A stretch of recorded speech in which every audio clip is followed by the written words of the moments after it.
Hi, this is Clint. And this is Lizzie. Today we had a great show with Scott Hebert, the CRO of SYSPRO. I just thought it was a really neat show because he's such a human leader, such an engaging personality. In fact, I even said at one point in the podcast that this is the type of guy that I'd like to work for. I really enjoyed today's show. Yeah. One of the things that he had said, which I think is probably where you got that takeaway, Clint, is that he believes you have to lead by example. As CEO, CRO, whatever leadership role you're in, you need to be curious and you need to be a part of the team. Yeah. Roll up your sleeves, be part of the team, lead by example. He talked about how the command control approach of leadership of the 50s is long past behind us. Yeah, he's definitely a modern leader who's got his head screwed on straight. As soon as he said Stephen Covey, I knew what was coming. I don't remember the name of the book, but I'll have to listen to the show again to hear it. But yes, listening to Stephen Covey, reading his material and learning the concept of trusting and believing in your team. Well, today we dug into sales-led growth. That was our topic, kicking off episode 1 of season 3. This is our 13th recording. Can you believe that, Lizzie? Cannot at all. Let's turn it over to the audience and let them enjoy today's podcast. Thanks for joining us today on the Fuel Growth Podcast. What is the right growth equation for your company? Is it pipeline, Brand, product, customers, employees? Join us as we interview CEOs, entrepreneurs, and seasoned executives to explore what it takes to propel your business into growth. Joining us today is Scott Hebert, Chief Revenue Officer of SYSPRO Americas. SYSPRO is an enterprise resource planning software solution for companies of all sizes in the manufacturing and distribution sectors. With over 25 years experience in his profession, Scott brings in-depth experience in building successful sales strategies and demonstrates strong management skills, along with a commitment to a customer-centric and partner-centric approach. Welcome to the pod, Scott. Thank you, Clint. Glad to be here. Scott, thank you for joining us today. You may know in previous episodes, we unpacked product-led growth topics, marketing-led growth, and even recently, semi-recently, channel-led growth. We are switching things up a bit with you on the show today, where we want to focus on the sales-led approach. So we're interested in learning about your story and taking your advice around how best to approach a sales-led model or strategy, and so forth. Before we do that, though, we always like to ask an icebreaker question. And ours for you today is, what is the best career advice that you've received? That's a great question. So there's 3 in mind. The first is there's a 2-rule advice. The first of that rule is people buy from people they like. And number 2 is see rule number 1. It's amazing. You have to build good relationships with whoever is looking to work with you. They want to know you care about them and and they trust you. And that really goes a long ways. The second one I was thinking about was years ago, early in my career, someone said, always underpromise and overdeliver, because the opposite is never a good outcome. So true. And it's not only a good bit of advice for selling, it's a good advice for life. I tend to want to make sure that I promise my better half, my wife, Jeannie, that I'll be home at 6 p.m. and get home at 5:45 versus getting home at 8 from work. It really messes things. The last one I like, it's not really advice, but I learned this from one of my mentors, is that in selling, sometimes when the answer is no, the best response is yes. And what I mean by that is when a customer clearly asks you a question, does your product do this? Or does your solution do this? And they're looking for a no answer. Sometimes, well, most times, what the best response is, yes, I understand what you're trying to achieve, and here's why I believe our solution is a better option. Let me tell you about why.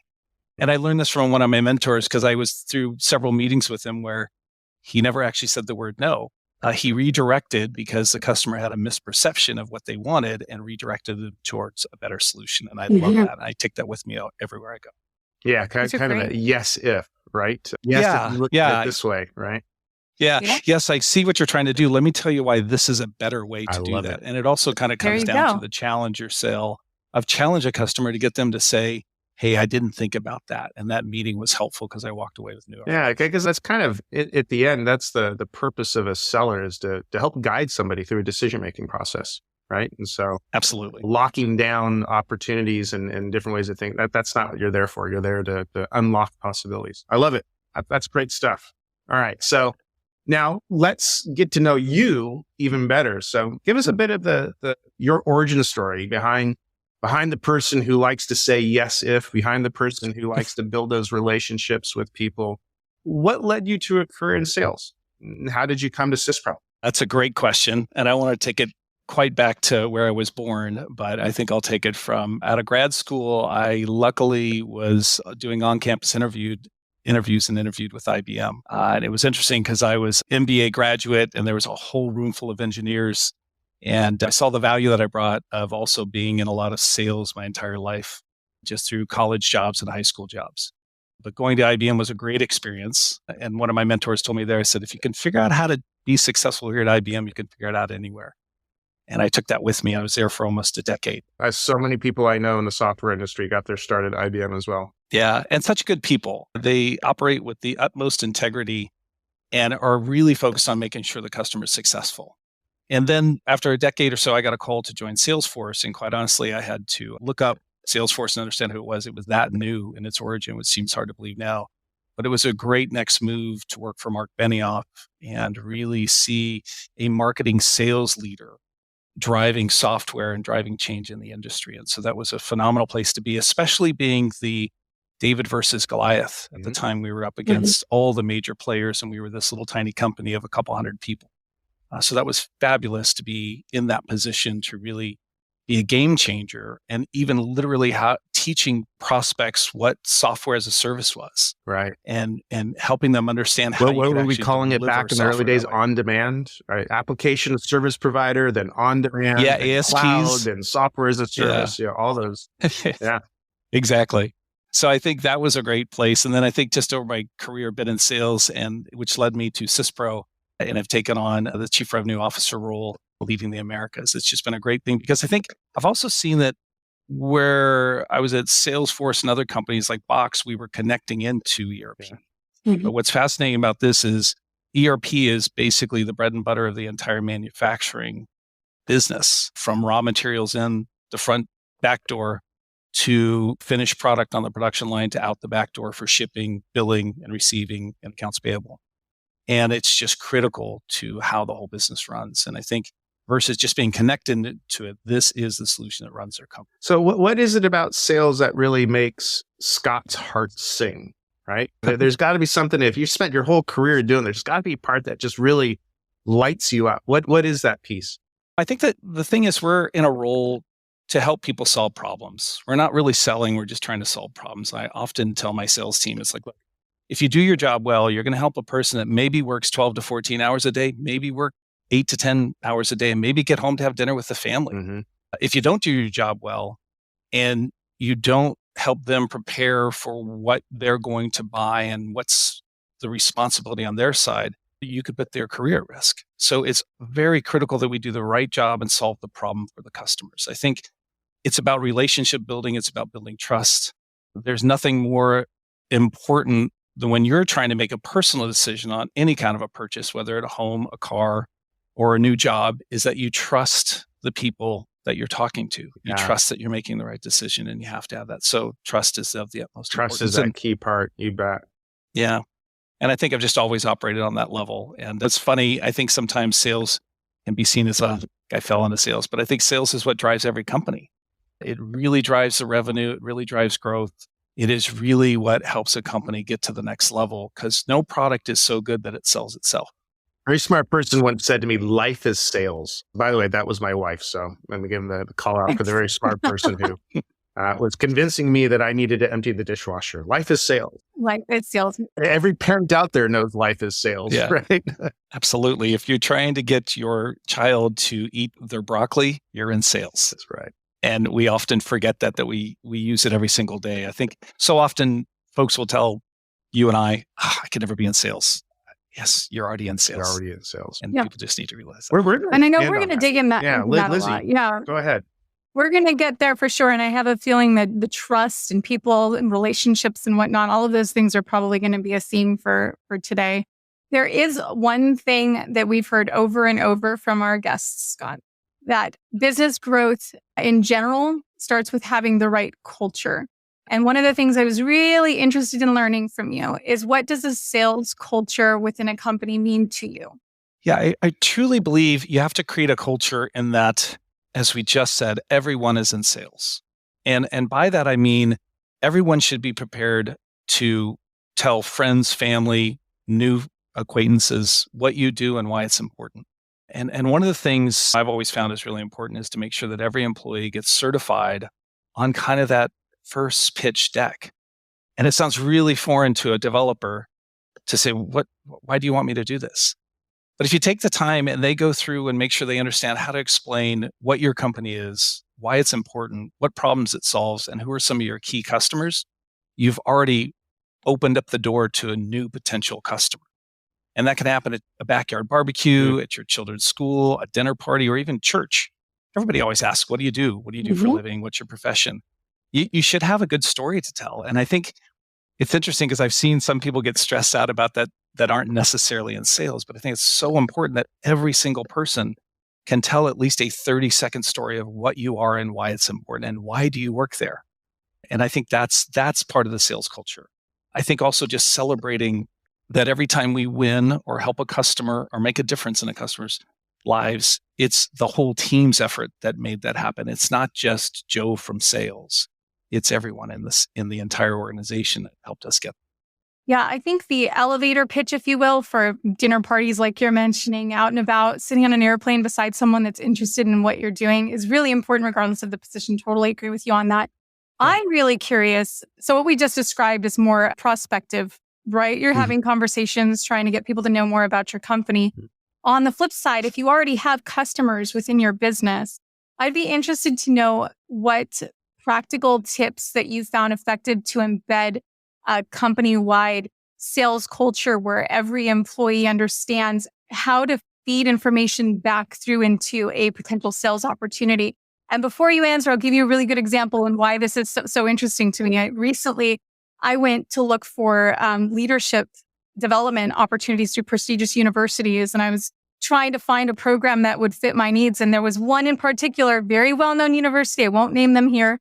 Really interested in their program. Couldn't find any pricing. I reached out to give them feedback on their website, and it was very obvious I was interested. And the person responded with 5 words: "Thank you for your feedback." They didn't say, "I'm so sorry you couldn't find pricing. Let me get that information to you. Let me make sure that you have some information that proves that we're interested in your business." And of course, this is B2C, but I see this a lot. I'm wondering if you've seen in your past experience, maybe not you personally having developed programs within businesses, but if you've seen others implement effective tools to mitigate situations like that. Yeah, you touched on several topics. Every interaction with a customer is of the utmost importance. One single poor interaction can ruin the relationship for life. And also, they will tell 2 people that'll tell 2 more people. Right. Bad example. Most folks are more easily and ready to tell a negative story about a product than a positive one. So you have to realize everything counts.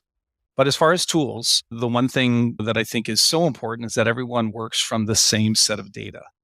And obviously, with what Clint, your experience is, what my experience around CRM, I've always viewed CRM as a portal to everything in your company. And if everyone's working from that, you all got the same set of information, because an ERP system and a finance system and an HR system on the back end, it will have information that can be brought into a CRM system that everybody sees and everybody's on the same moment in time. And so that if you've already asked a customer a question, it's somewhat insulting to get asked it a second and third time. Yeah. By a second and third person. They should have that data at their fingertips. So I think that's part of making that positive interaction always there. And there's no excuse for it these days because we all have the data. We all have the information at our fingertips. We just have to make sure that there's a discipline and diligent about using it every single day. That everyone knows how important it is to make notes that everyone else can see and share those company-wide through a system like CRM. Excellent point. Thank you.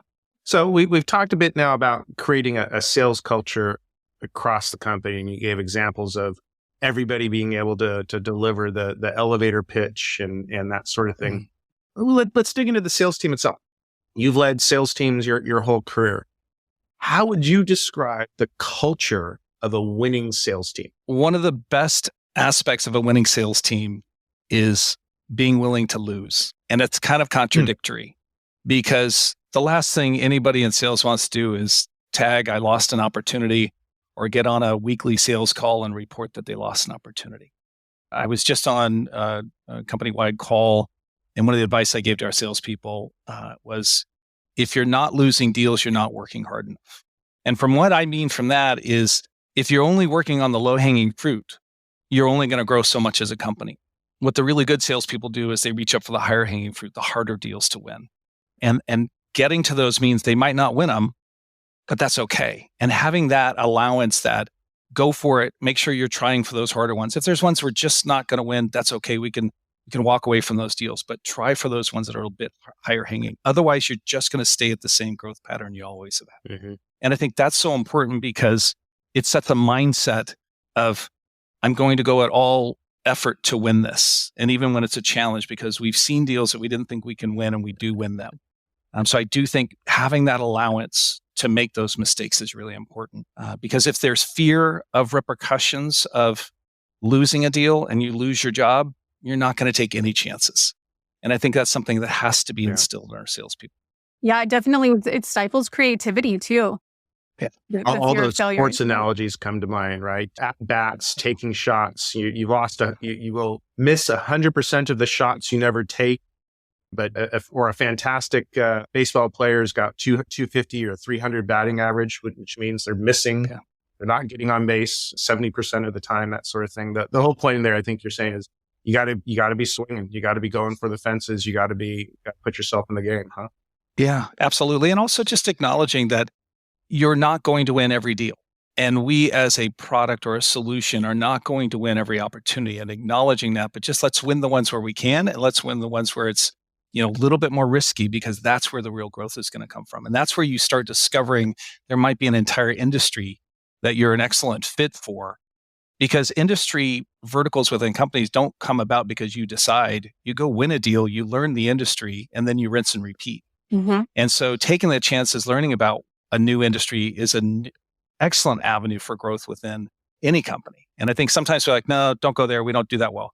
And there's certain ones where you don't want to participate in, but you really have to go in and find out, because you learn so much going through that selling cycle.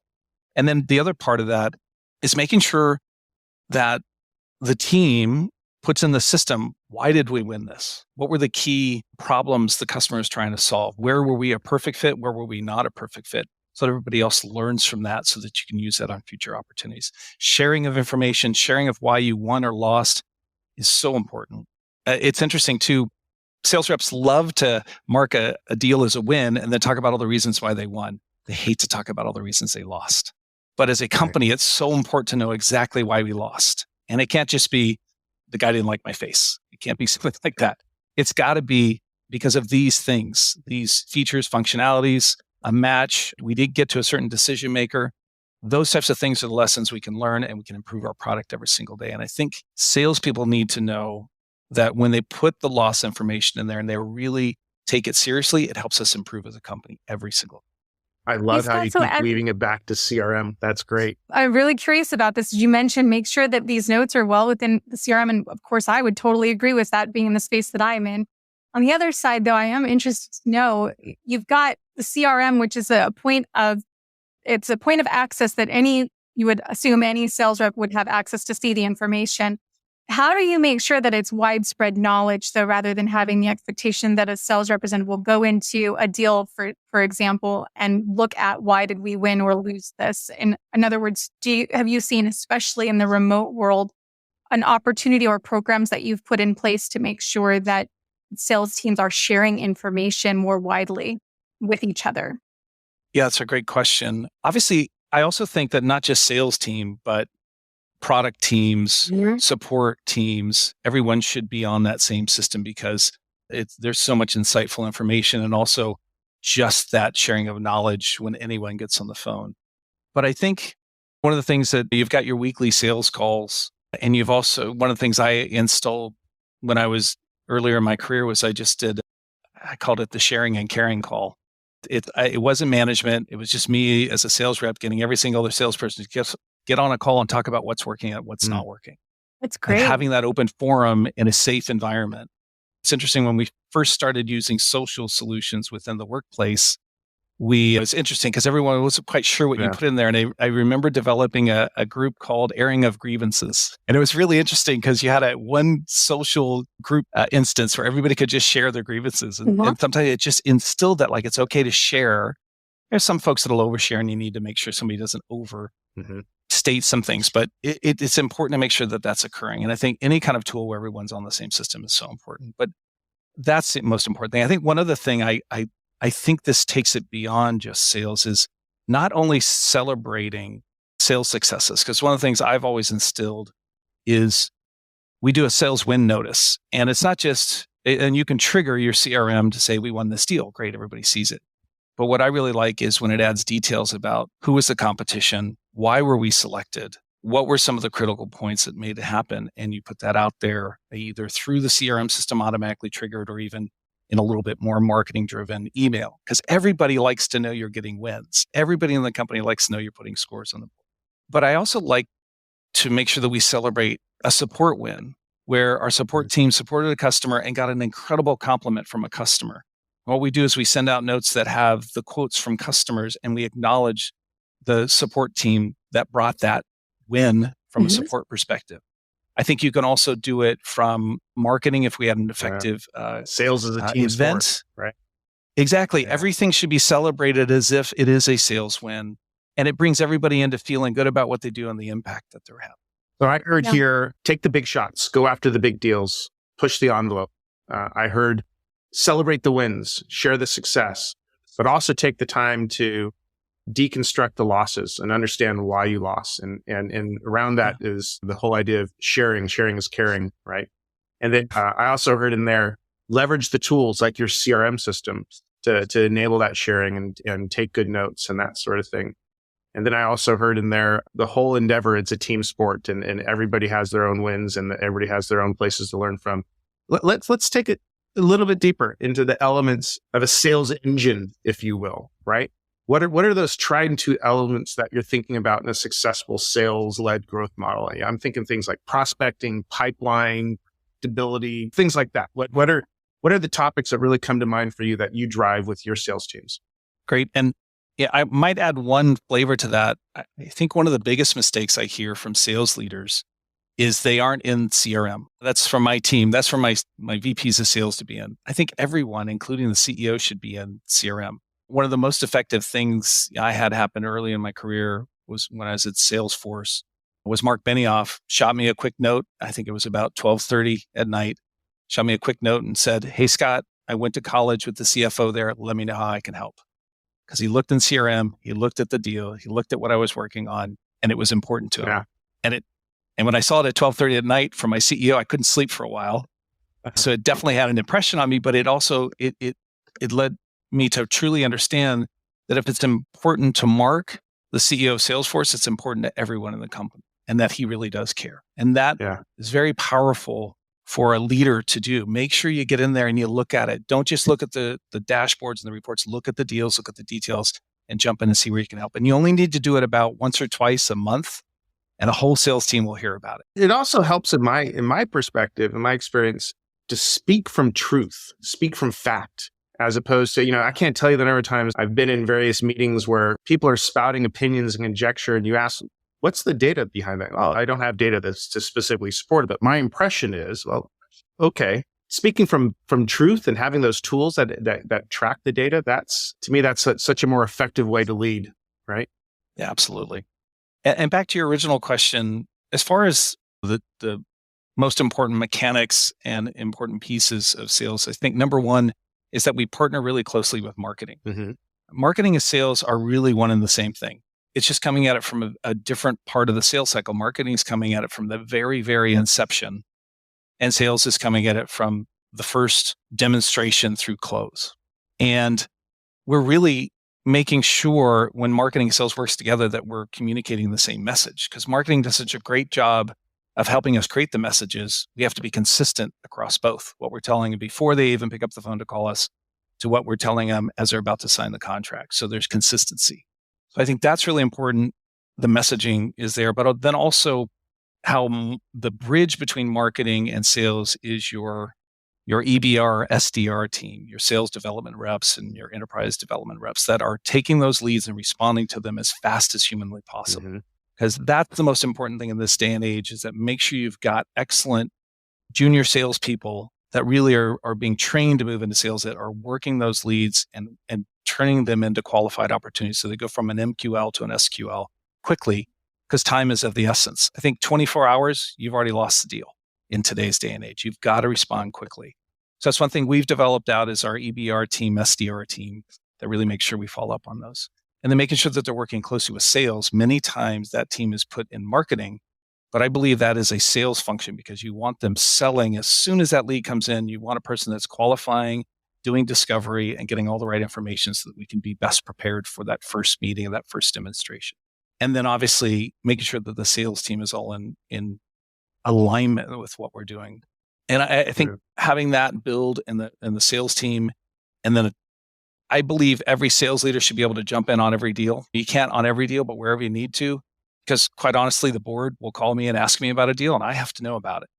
And I know that sometimes seems like I'm dropping down below my job responsibility, but every deal should be that important, that especially large, complex ones, that I'm ready to answer all those questions. So getting involved, helping the sales team and talking about what the challenges are is really important.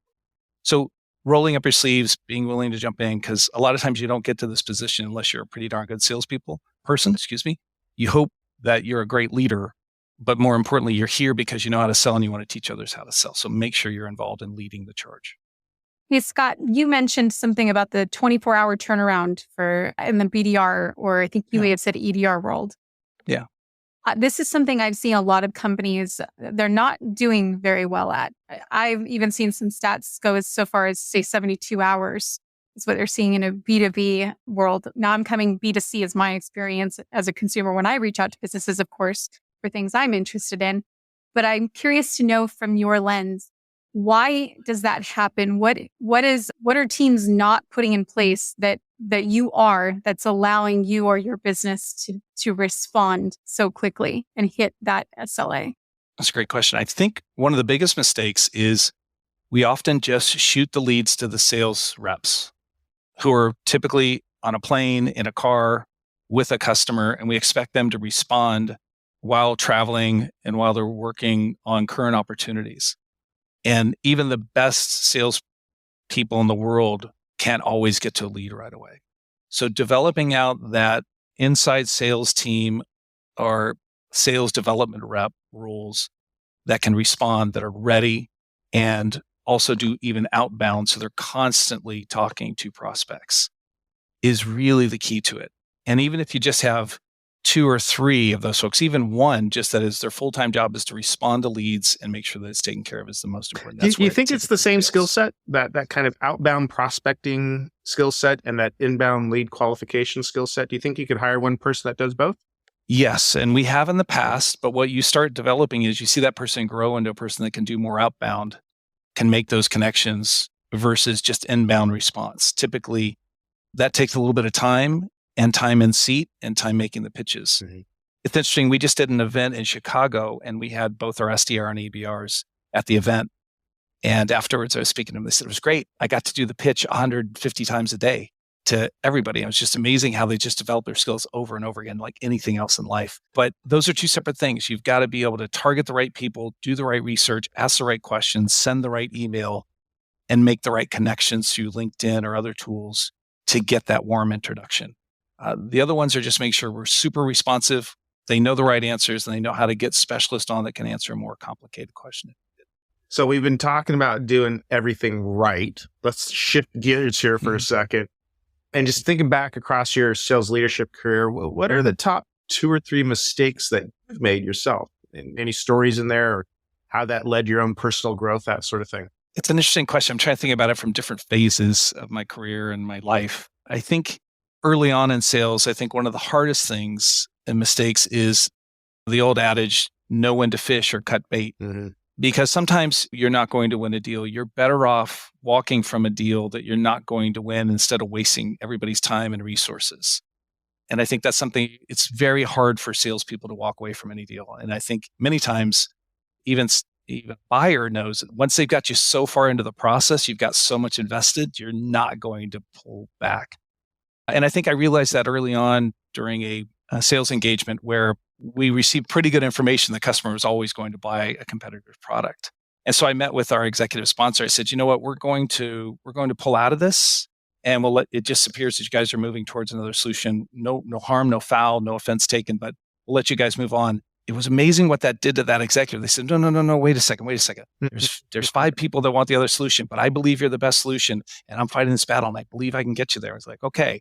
So he told us everything we needed to know, just because we were kind of like, okay, maybe this isn't for us. And and we ended up winning that. And I think there was a lesson learned that sometimes just be honest, be open, that if you don't think you're a good fit, walk away. And sometimes it's best to walk away, because there's nothing worse than half the company working on a deal and you lose it. Hey, Lizzie, I love how we're talking to a seasoned sales executive, where I asked him, where did you make a mistake? And he turned it right around into how he turned that mistake into a win. I'm talking to the right kind of person here. All right. I'm trying to think of other top mistakes. There's so many to choose from, and I'm trying to figure out the ones that aren't too embarrassing. I think maybe one of the mistakes as a leader of sales teams, and any kind of a leader, I think I realized that command and control doesn't work. Mm-hmm. But I think we were raised as an adult, you should be in control of your life. You should be in control of your finances, of your family, of your children, of your interactions with coworkers, and you should command control. But that doesn't work any longer. It worked maybe in the 1950s. It works in the military. But I think in business, there's a great book by Stephen Covey titled Trust and Inspire. And it's about, as a leader, you have to trust and inspire your people. Mm-hmm. Command and control just doesn't work any longer. And I really love that, because that's how I've always operated. And I believe that if you walk the talk and you show examples of how you're committed to the company and the product and what you're doing and the impact we have, that's what inspires your team. So I think maybe early on when I first became a sales leader, I kind of thought, well, I have to control, I have to manage everything. No, you have to trust your people so that they trust you, and you have to inspire them to move forward. So I think maybe just taking that in my first sales leader role was probably my mistake that I learned from early on. Yeah. I'm trying to think of another one that's not too embarrassing, but I think it comes, I think being as open and honest with every customer is what they want from you. Yeah. I think back to if the answer is no, you say yes, but here's why this is a better solution.